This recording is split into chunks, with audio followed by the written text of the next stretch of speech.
आज हम मध्य प्रदेश शिक्षक पात्रता परीक्षा 2020 की तैयारी के लिए बाल विकास एवं शिक्षा शास्त्र का तीसरा टॉपिक पढ़ने वाले हैं, जिसका टाइटल है विकास को प्रभावित करने वाले कारक। ठीक है, तो आज हम इस टॉपिक के बारे में डिस्कशन करने वाले हैं। तो चलिए वीडियो को स्टार्ट करते हैं। सबसे पहले हम देखेंगे कि एक कारक क्या होता है। तो इस वर्ड से कंफ्यूज होने की ज़रूरत बिल्कुल भी नहीं है। कारक का सीधा सीधा मतलब है कारण। ठीक है, आप कारण से इसका सीधा सीधा मतलब ले सकते हैं, क्योंकि हर कारण के पीछे भी एक कारण होता है और उसे ही हम कारक कहते हैं। ठीक है, तो सबसे पहले अगर हम देखें तो विकास को प्रभावित करने वाले कारकों को दो भागों में बांटा गया है, और ये भाग हैं, कुछ होते हैं आनुवंशिक कारक और कुछ होते हैं पर्यावरणीय कारक। ठीक है, आनुवंशिक कारक में वे कारक आते हैं जो एक बालक के अंदर जेनेटिकली होते हैं, यानी एक बालक को वो जेनेटिकली प्रभावित करते हैं उसके विकास को। यानी अगर एक बालक का विकास प्रभावित हो रहा है तो इसके पीछे कोई पर्यावरणीय कारक नहीं होंगे। अगर आनुवंशिक कारक की बात करें तो इसमें सिर्फ आनुवंशिक कारक यानी उस बालक के माता पिता के जो कारक हैं वो उसके अंदर बालक में आए हुए हैं, उनकी वजह से उसका विकास प्रभावित हुआ है। इनके बारे में भी हम पॉइंट वाइज डिस्कशन आगे करने वाले हैं। और कुछ होते हैं आनुवंशिक कारक पर्यावरणीय कारक। इन कारकों में क्या होता है कि बालक का विकास उसके आसपास के वातावरण के कारण प्रभावित होता है।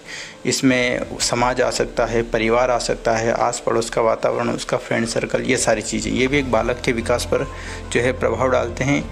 तो ये किसके अंदर आएंगे? पर्यावरणीय कारक के अंदर। चलिए सबसे पहले हम आनुवंशिक कारक के बारे में जान लेते हैं कि आनुवंशिक कारक कौन कौन से। तो इसमें सबसे पहले हमने डिस्कशन करेंगे शारीरिक दुर्बलता के बारे में।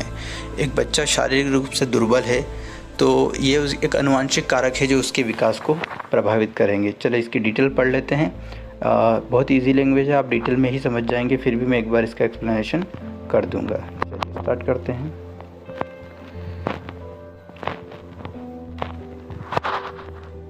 कहा गया है बालक की शारीरिक दुर्बलता का एक प्रमुख कारण आनुवंशिकता होती है। बच्चों में उनके अभिकट बालक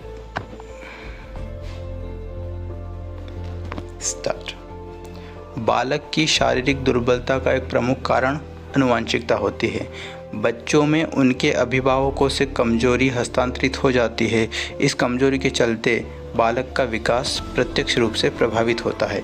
यदि एक बालक के जो अभिभावक हैं वो अगर कमज़ोर हैं तो वही जो कमजोरी है वो आनुवंशिकता के थ्रू बालक में क्या हो जाती है? हस्तांतरित हो जाती है, जिसकी वजह से बालक भी कमज़ोर होता है और इस कमजोरी का बालक के विकास पर प्रत्यक्ष रूप से प्रभाव पड़ता है। यानी वो प्रत्यक्ष रूप से डायरेक्ट बालक को प्रभावित करती है और बालक के विकास को जो उस विकास पर उसका प्रभाव पड़ता है। चलिए दूसरा कारण देखते हैं।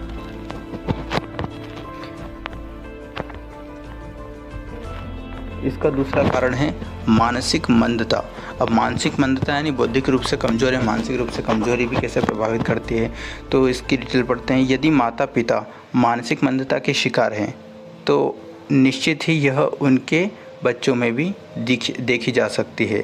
बालक की यह मानसिक कमजोरी उसकी कार्यक्षमता, कार्यकुशलता तथा उसकी समस्या समाधान की क्षमता को प्रभावित करती है। यानी एक बालक के माता पिता यदि मानसिक रूप से कमज़ोर हैं तो बच्चों पर इसका पूरा प्रभाव पड़ेगा और बच्चों के विकास के जो पैमाने होते हैं, यानी उसकी कार्यकुशलता, उसकी कार्य करने की क्षमता, दक्षता और उसकी समस्या समाधान की जो क्षमता होती है वो पूर्ण रूप से प्रभावित होती है। और हम कह सकते हैं कि एक बालक जो आनुवंशिक रूप से उसके विकास जो है प्रभावित हो रहा है। इसका तीसरा कारण है निःशक्तता। एक बालक अगर डिसेबल्ड है यानी दिव्यांग है, निःशक्त है, तो उसका विकास तो प्रभावित होगा ही, और ये निःशक्तता उसका एक आनुवंशिक कारण हो सकती है। जैसे हम देख लेते हैं, यदि कोई बालक दृष्टिबाधित, श्रवण बाधित, अस्थि बाधित या कोई मानसिक रोगी है तो उसकी यह निःशक्तता उसके विकास के मार्ग में बाधक बनती है तथा उसे प्रभावित करती है। यदि यानी कि कोई बालक अगर किसी को देखने में प्रॉब्लम है, दृष्टिबाधित है, ठीक है, विजुअली वो डिसेबल्ड है, तो निश्चित ही उसका विकास प्रभावित होगा। वो सामान्य बच्चों की तरह नहीं पढ़ पाएगा, नहीं सीख पाएगा और अपनी कार्यक्षमता का प्रदर्शन नहीं कर पाएगा। यही बात श्रवण बाधित में भी, अगर उसे सुनने में दिक्कत है तो वो सामान्य बच्चों की तरह पढ़ नहीं सकता, उनकी तरह विकास नहीं कर पाएगा। अस्थि बाधित और मानसिक रोगी में भी यही है, अगर वो बच्चा मानसिक रोगी है तो बाकी बालकों की तरह बौद्धिक क्षमता का विकास नहीं कर पाएगा, ठीक है, और ये सभी जो कारक है उसके विकास के मार्ग में जो है बाधक बन जाएंगे। नेक्स्ट देखते हैं, नेक्स्ट है हमारा बौद्धिक कमजोरी। यानी एक बालक बौद्धिक रूप से कमजोर है, अगर पागलपन का शिकार है तो उसका विकास भी प्रभावित होगा। यदि कोई बालक पागलपन या बौद्धिक कमजोरी से बौद्धिक रूप से अविकसित रह गया है तो वह विकास के प्रत्येक आयामों में भिन्न भिन्न रुकावटों का सामना करेगा। यानी विकास के जितने भी आयाम है, चाहे वो शारीरिक विकास हो, मानसिक विकास हो, संवेगात्मक विकास हो, भाषाई विकास हो, इन सभी आयामों में क्या है, वो रुकावटों को महसूस करेगा, ठीक है, अगर वो मानसिक रूप से कमज़ोर है, बौद्धिक रूप से कमज़ोर है, ठीक है। चलिए अब हम इसके कुछ पर्यावरणीय कारकों को जान लेते हैं।